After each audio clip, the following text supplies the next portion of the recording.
So I'm sitting here with a wonderful actress and storyteller and artist and comedian, um, someone who is a true Renaissance person.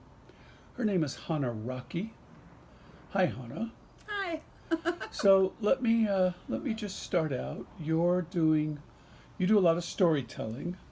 What's your background in that? Like, how did you get started in the art of storytelling?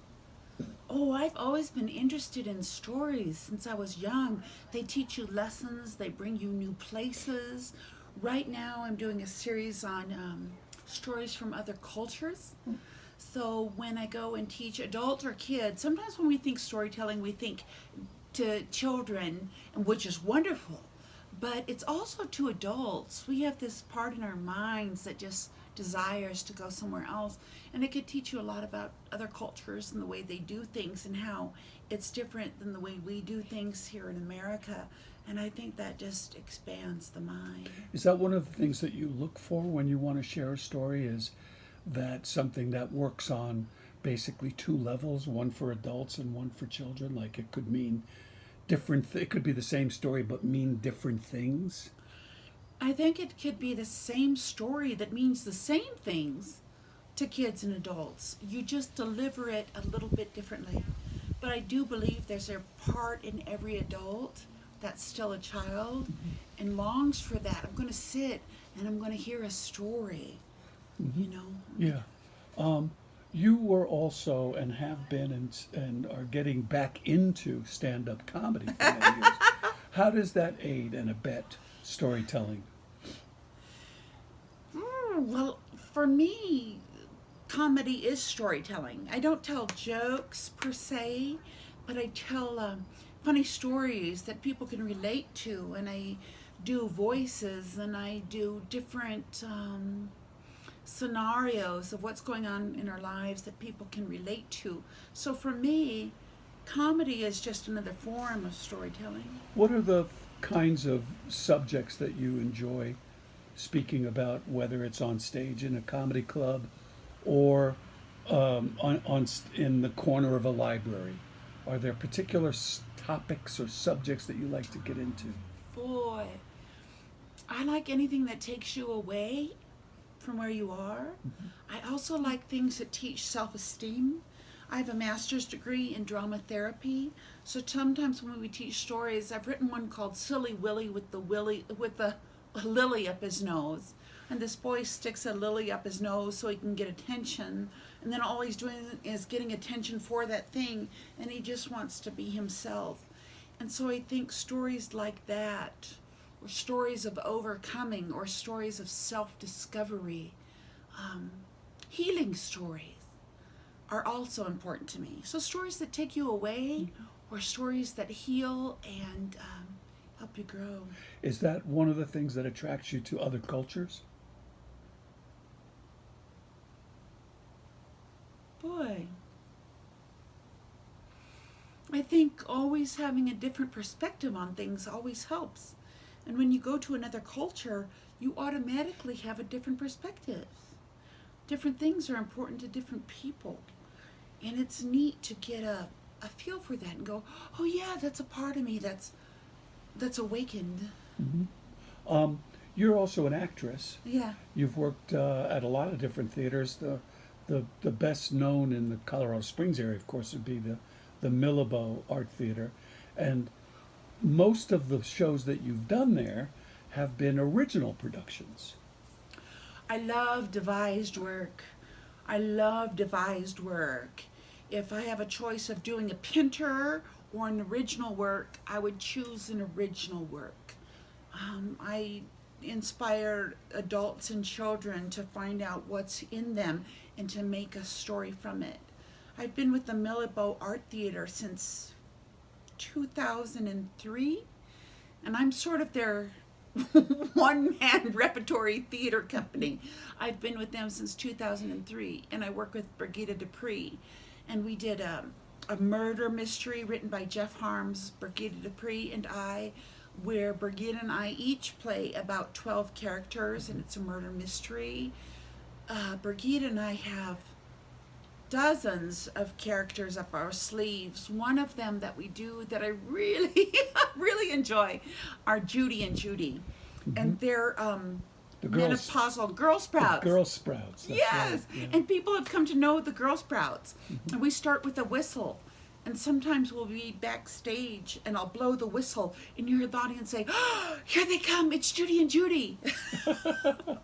That's funny, because you do something like that, which is, Judy and Judy are very broad comedic characters, and in the mystery you had some broad characters, but at the same time you had some very, very subtle things that you had to do, and you've done a number of shows like that, and you've actually written some play. You were part of the writing team of the mystery, but you also wrote a very intense play called The 16th of an Inch.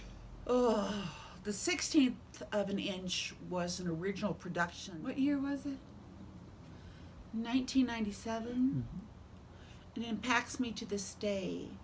And so I wrote a play. It's actually called an ethnodrama.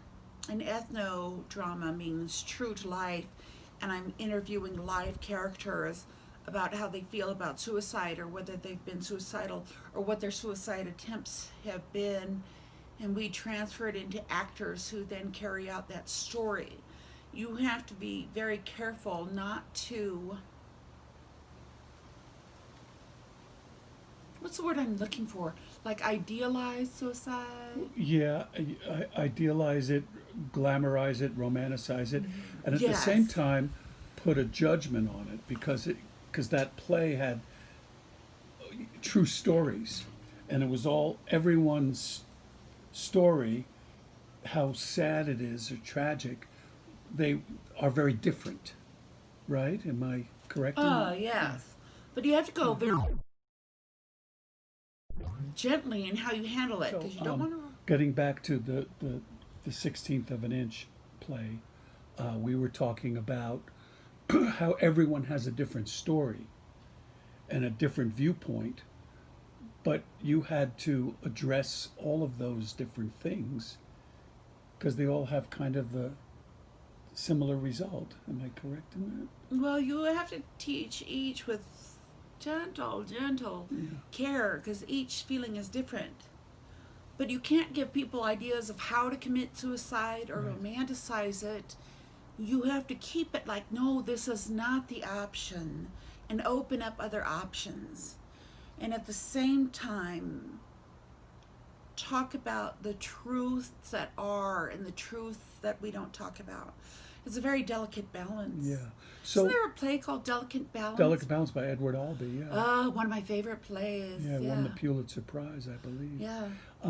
One of the things about that play, 16th of an Inch, or the Judys, or your storytelling and comedy and all of these things, is the fact that it's always about being open and talking and communicating. Am I correct in that? Yes. And your dad, C.H. Rocky, the very well-known artist, he was about that, and you must have gotten a lot of that from him, where it was very, to be open to the world, right? And to art. Well, he talks about art in 4 levels. One being open.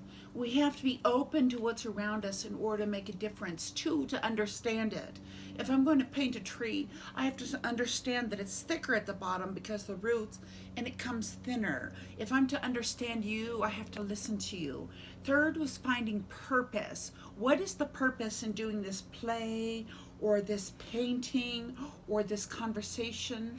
And 4th was total expression. What does it mean when we're done? How does it reverberate through the earth and through humanity? What was the importance in doing it? So yes, being open to everything. And some things are just downright silly. Some things can be downright silly and have a message. I feel Judy and Judy are about that. They're about delivering a real message of inspiration, but they're absolutely ridiculous. Yeah. So check out Judy and Judy. You could find them on YouTube.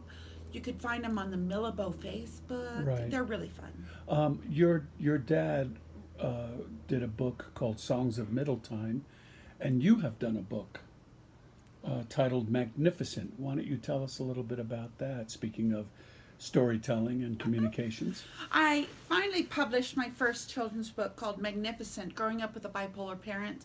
And I used to market it as a children's book, but I realize it's a picture book available for all ages. But in today's society, when you get something published, they go, no, you have to choose your age group. You have to choose your category. And I just don't go along with that.